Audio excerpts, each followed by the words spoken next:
My name is ESO, and in today's video we are going to be discussing who exactly is the best follower in the Companions Guild in Skyrim. The Companions Guild actually has the largest collection of followers in the game to choose from. There are a total of 7 different characters we can pick from, and not only are they powerful warriors, but you can also ask them for training in many different skills, and then simply take the money back from their inventory after adding them as a follower, effectively getting free training from each person. And I'll go over exactly how to do this in the video. But first, a word from today's sponsor, Elsword, a free-to-play mass multiplayer online roleplay game with classic old-school side-scrolling mechanics where you actually get to star in your own manga comic book. Start out by picking from over 13 customizable characters, each with their own unique playstyle, special skills, and a unique story to follow, not to mention the endless opportunities for customization. Seriously, the customization in this game is insane. Once you've decided on what to play, you can start exploring the endless dungeons where you will find diverse enemies, locations, and different NPCs to meet. Elsword features a high-paced, real-time action combat, and it's actually really easy to get into. The animations of all the different characters are truly unique and fantastic to watch, as you take on the epic bosses and hordes of foes within the dungeons. It's also co-op, so why not grab a friend to explore with you? Or if you prefer PvP, try your luck in the community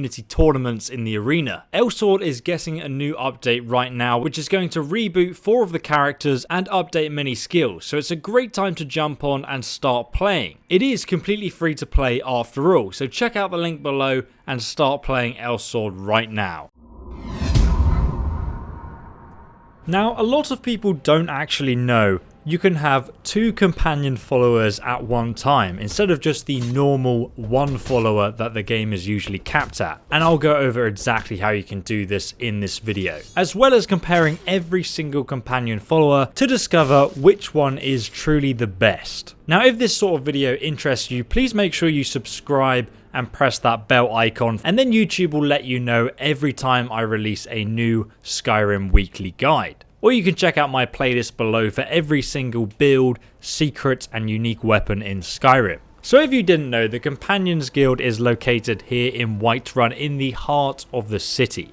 The hall is actually an upturned boat, and after you have finished the entirety of the Companions questline and the final quest, which is named Glory of the Dead, you'll be able to recruit all of the followers we're going over in this video.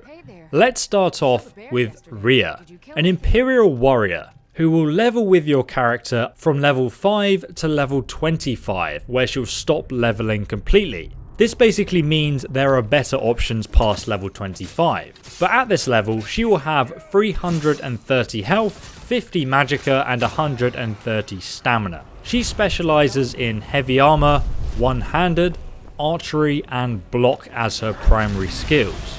She also is effectively a tank character with an aggressive personality to boot.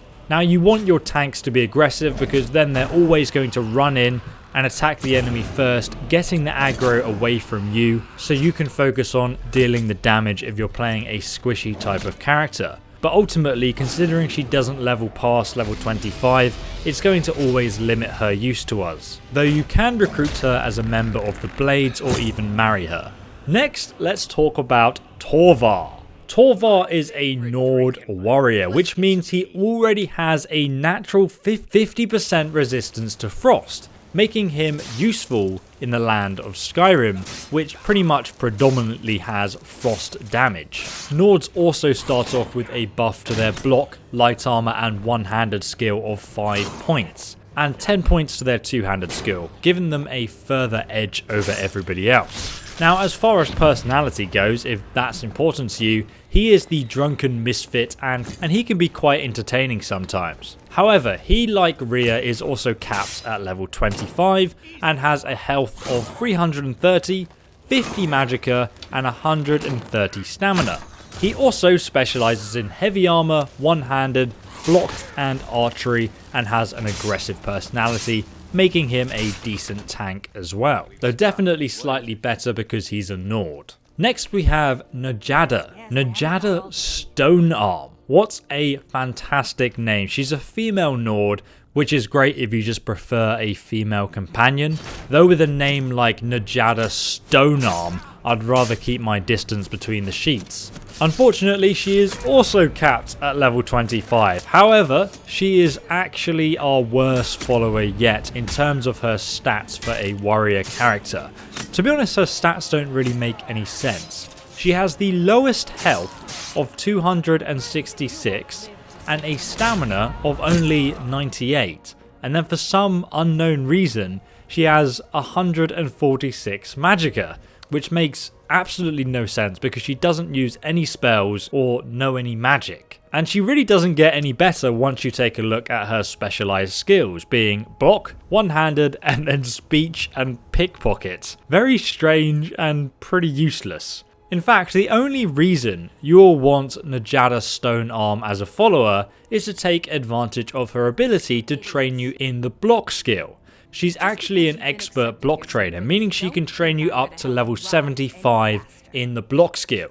Now this is obviously super useful because block is a really boring skill to train yourself. So to do this little trick, all you need to do is ask her for training in the block skill, then pay her for 1 level of training, and then exit and talk to Najada and ask her to trade items with you. You can now just take your money back, effectively making training free. And then just exit, ask for her to train you another level, and repeat this step by step until you have finally leveled up the maximum of 5 times. After you've leveled 5 times, you can simply exit and level up your character. You can now talk to her again, and she'll now level your block skill another 5 times for free. Just repeat this method over and over until you reach level 75 block. Now, if you do have the unofficial patch installed, this is actually patched, but you can just uninstall it because obviously it's a mod. Next, let's talk about Aethys, the only dark elf in the Companions Guild. And Dunmers, or Dark Elves, have an innate 50% resistance to fire. Now this is obviously nice, but it's nothing special since fire spells are a lot rarer than frost damage in Skyrim, so ideally if you want a tank character, you want them to be a Nord, not a Dark Elf. Aethys is also capped at level 25, and I promise this is the last follower that's capped at level 25. But at that level, he will have a health of 330, a magicka of 50, and finally a stamina of 130. He is also specialized in heavy armor, one-handed, block, and archery, like all the other warrior classes. However, he will also train you in the one-handed skill up to level 75, because like Najada Stonearm, he is also an expert trainer. You can use the exact same method to get free one-handed skill level ups from this guy, and obviously this is invaluable since so many players use the one-handed skill. So we have gone over all of the level 25 capped followers, and Tovar is the best out of all of them as a level 25 tank. But now we will go over the best followers beyond that level 25 cap, ones that you're actually going to use much later on in the game. Now, rather usefully, the remaining companions are all Nords, so they all have a 50% resistance to frost. They're also all werewolves, and they will level with you from level 8 to level 50, making them all really good follower choices. Let's start out by discussing Farkas. At his level cap of 50, he will have 600 health, 50 magicka, and 350 stamina. He is, however, tagged as a blacksmith class, which makes him rather pathetic. Other than his level 100 heavy armor skill and one-handed skill, which would make him a good tank, but for some reason, his block skill is only level 20. He does, however, have a pickpocketing skill of 100, which really makes no sense at all. So Farkas really isn't that great as a follower compared to your other options that we're about to go over.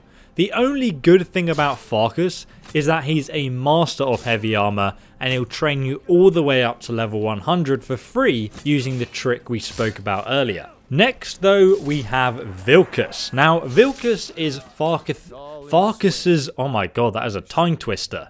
Farkas' brother, who is capped at level 50, but Vilkas has one of the highest health stats in the game of 635. He has a magicka of 50 and a stamina of 215. Vilkas is considered to be a warrior and has some of the highest combat stats in the entire game. He has a heavy armor skill of 100, a block skill of 100, and a two-handed skill of 100, and for some reason an archery skill of 98, which is really good. His only drawback is that he's level 70 in the one-handed skill. This pretty much makes Vilkas, though, the statistically best level 50 two-handed warrior in the entire game, and arguably the best tank since you can still block with the two-handed sword. Lydia, however, is slightly better stat-wise with level 100 block and one-handed as well, meaning she can use a sword and shield more effectively than Vilkas. But I will talk about why that doesn't really matter at the end of the video when we talk about enchanting your followers' weapons. And also, funnily enough, you can actually have Vilkas as an extra companion in addition to any other follower of your choice. But I'll also get to that at the end of the video as well. First, let's talk about Reiha the Huntress. What a absolute babe of a human. She is also capped at level 50, and at this level she will have 465 health, 50 magicka and 385 stamina, which is the most stamina in the entire game of any follower at level 50. She can also train you up to level 75 archery for free because she is an expert trainer. As for her skills, Reiha is considered to be a scout class, so she actually has level 100 archery and level 97 sneak, unlike pretty much everyone else in this video who only has level 20 sneak, making her the best follower for a sneaky based character who doesn't want to instantly get detected. Though to be honest with you, when I'm playing my character, I usually don't mind if my tank gets detected because then I can stay stealth and carry on getting lots of sneak attacks. But she also has a light armor skill of 100, a one-handed skill of 75, but a block skill of 50, which is okay, it's not bad, but to be honest, she's probably better off just dual-wielding weapons to achieve the maximum amount of damage. So in short, the best sneaky character in the Companions Guild is Reiha the Huntress, and the best tank-based two-handed warrior in the Companions Guild, and indeed the entire game, is Vilkas. Now, funnily enough, as I said, you can actually have both following you at once. Let me now explain how to do this. Firstly, you're going to get Reiha the Huntress as your normal standard follower. Secondly, you need to do this. After you finish the final quest for the companion storyline, named Glory of the Dead, you'll then be able to talk to both Vilkas and Farkas for additional side quests. After completing a few of them, they'll eventually talk to you about a more personal quest called Purity. You can get the quest from either of them. Basically, whenever you talk to them, it will suddenly come up as a speech option and you'll be able to help them out with that quest. The quest involves accompanying them back to Yisgrimar's tomb to cleanse their beast blood. However, if you just accept the quest and then never actually finish it, they will permanently follow you around forever and not actually count towards your maximum follower count because they're just quest followers. So you can actually do this with either Farkas or Vilkas. Obviously Vilkas is the better choice, and then you can just recruit another follower like Reiha the Huntress or Lydia or Serana or whoever else you like to take up your normal follower slot. Now it's worth noting that if a follower does only have like 300 health and level 70 one-handed skill, don't let it put you off actually using them if you like their personality, because you can just give them an enchanted weapon and armor which increases their health and damage further. In fact, if you follow my other guides on how to use the restoration potion glitch in order to enchant your armor and weapons, you can actually get weapons and armor that have 1,000,000 armor and over 1,000,000 damage, pretty much making any follower in the game the best and invincible and doing ridiculous damage. Thank you so much for watching, guys, and if you haven't already, please go ahead and check out Elsword, linked down below in the description.